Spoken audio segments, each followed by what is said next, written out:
Neemias, capítulo 6. Planos contra Neemias. Sanbalate, Tobias, Gesem e o resto dos nossos inimigos souberam que nós havíamos terminado de reconstruir a muralha e que não havia mais brechas nela. Embora ainda não tivéssemos colocado os portões nos seus lugares. Então Sanbalate e Gesem me mandaram um recado. Eles queriam que eu fosse me encontrar com eles num dos povoados do Vale de Ono. Mas a intenção deles era me fazer algum mal. E aí eu mandei mensageiros a eles com o seguinte recado: eu estou fazendo um trabalho importante e não posso descer até aí. Eu não vou deixar este trabalho só para ir falar com vocês. Eles me mandaram o mesmo recado 4 vezes e eu mandei sempre a mesma resposta. Então Sanbalate me mandou o 5º recado e este veio por escrito. Era uma carta e foi trazida por um dos empregados de Sanbalate. A carta, que estava aberta, dizia: Gesem me disse que entre os povos vizinhos está correndo um boato. Dizem que você e os judeus pretendem fazer uma revolução e que é por isso que estão reconstruindo a muralha. Ele disse também que o seu plano é se tornar o rei deles e que você já arranjou alguns profetas para dizerem em Jerusalém que você é o rei de Judá.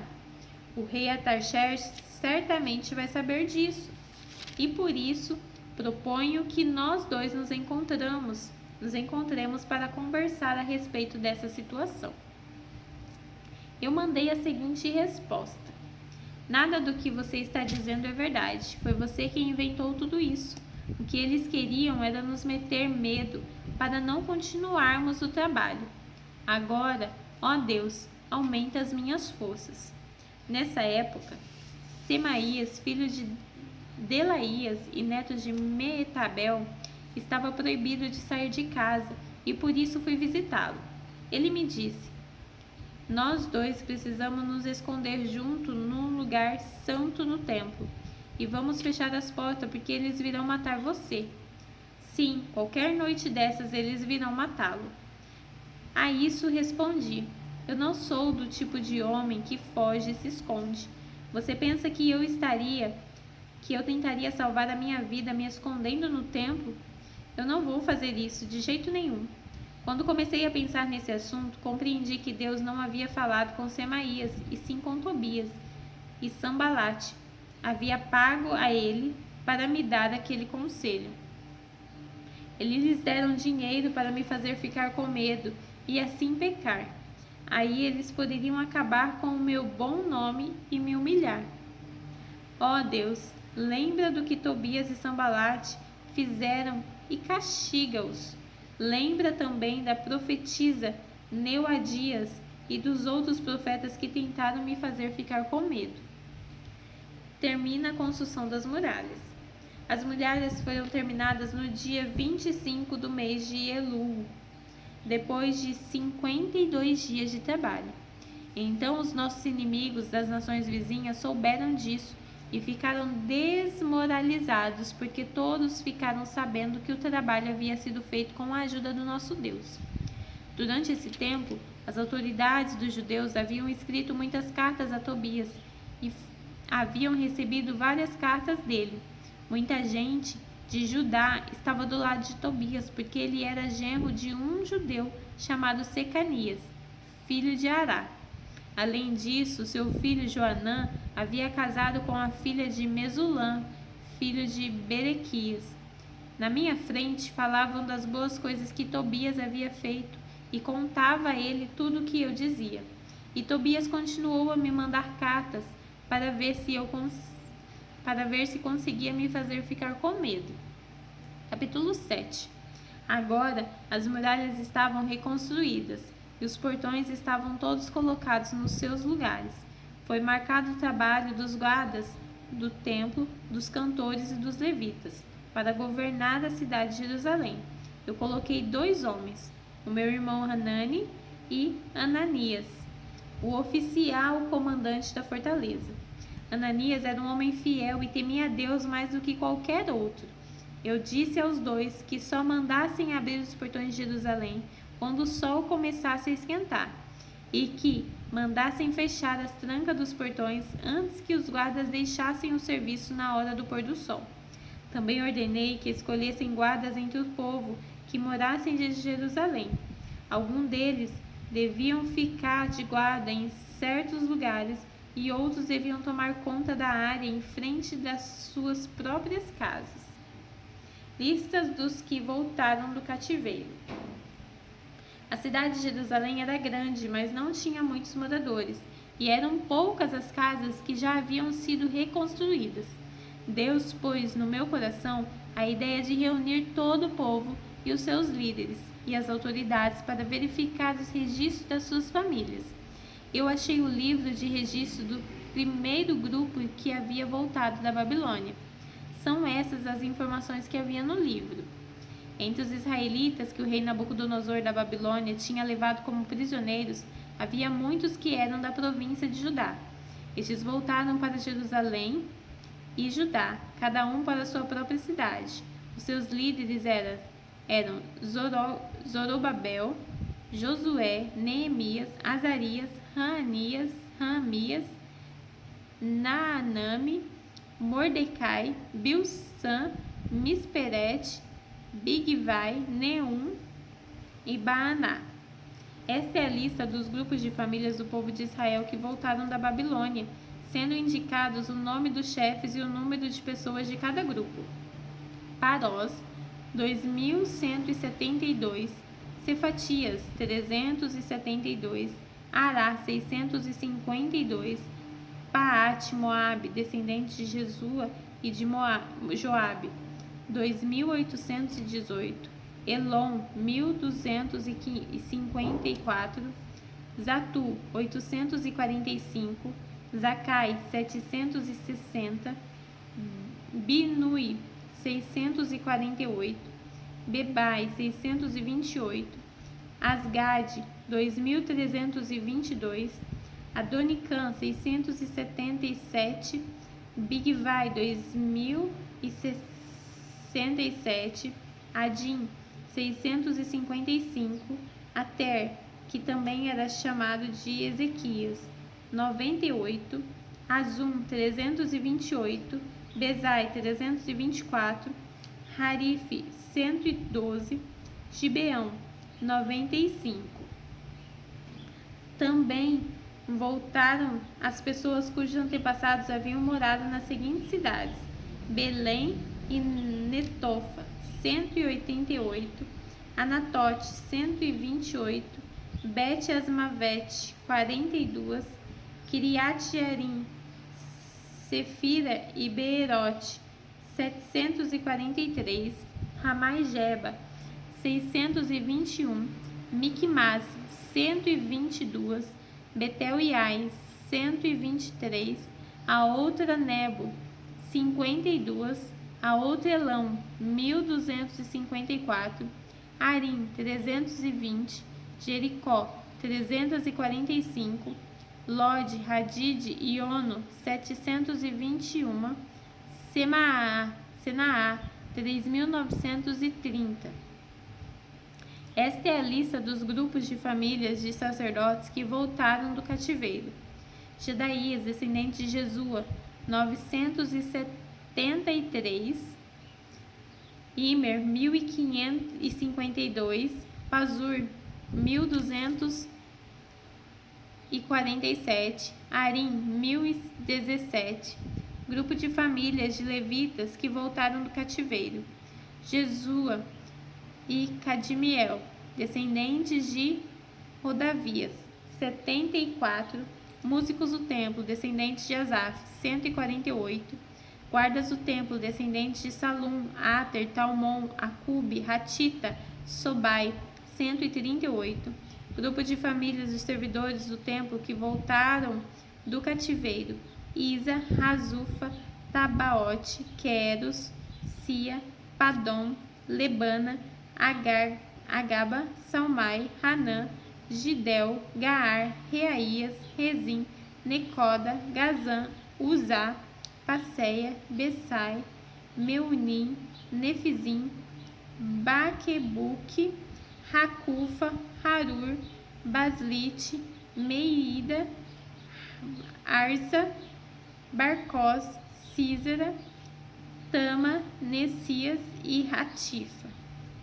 Grupo de família dos servidores de Salomão que voltaram do cativeiro: Sotai, Soferete, Perida, Jaala, Darcon, Gidel, Cefatias, Ratil, Poquerete, Hazerbaim, Amon. Foi de 392 o número total dos descendentes de servidores do templo e dos servidores de Salomão que voltaram do cativeiro. Havia 642 que pertenciam ao grupo de famílias de Delaías, Tobias e Necoda, que voltaram das cidades de Bet-Melá, Tel-Harza, Querube, Adom e Imer, mas eles não puderam provar que eram descendentes de israelitas. Os seguintes grupos de famílias de sacerdotes não puderam encontrar registros para provar de quem eram descendentes: Obaías, Racós e Barzilai. O antepassado do grupo das famílias do sacerdote de Barzilai havia casado com uma mulher do grupo de famílias de Barzilai da cidade de Gileade e havia tomado o nome do grupo do seu sogro. Como não tinham meios de provar quem eram seus antepassados, eles não foram aceitos como sacerdotes.